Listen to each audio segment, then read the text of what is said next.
एक बार की बात है, एक छोटे से गांव में एक गरीब परिवार रहता था। इस परिवार में एक माता पिता और उनके दो बच्चे थे, एक बेटा और एक बेटी।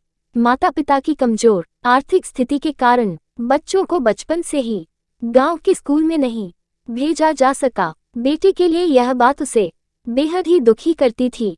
वो हमेशा स्कूल जाने के बारे में सपने देखता था, लेकिन उसे यह सच्चाई स्वीकारनी पड़ी कि उसका शिक्षा संबंधित सपना कभी पूरा नहीं होगा। एक दिन बच्चों के लिए एक स्थानीय अध्यापक ने गांव में एक मुफ्त शिक्षा कार्यक्रम की घोषणा की। ये सुनकर बेटे का हृदय प्रफुल्लित हुआ। यह अवसर उसके लिए एक सपने की तरह था।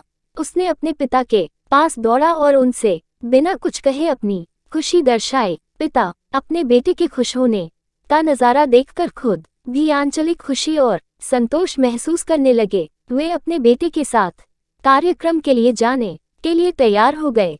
उस दिन जब बेटा कक्षा में पहुंचा, उसे उसके आसपास की सभी विद्यार्थियों को देखकर आश्चर्य महसूस हुआ। वह देखा कि वे सभी बच्चे एक समान रूप से अशिक्षित थे और उनकी खुशी को अपने चेहरे पर देखा गया। उसका दिल फिर से उदास हो गया, क्योंकि उसने अभी तक सोचा था कि वह एकमात्र व्यक्ति है जिसका शिक्षा संबंधित सपना अधूरा है। लेकिन इसके बावजूद बच्चे का मन निराश नहीं हुआ।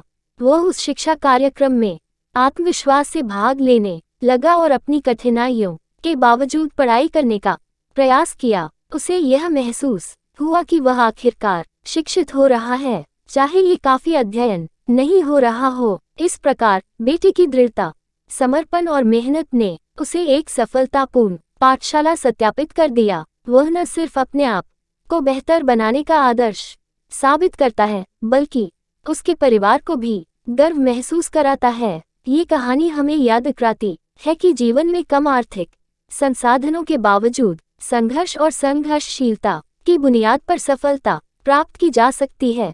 ये हमें ये सिखाती है कि हमारी सामर्थ्य और आत्मविश्वास हमें बड़ी समस्याओं से निपटने में सक्षम बना सकते हैं।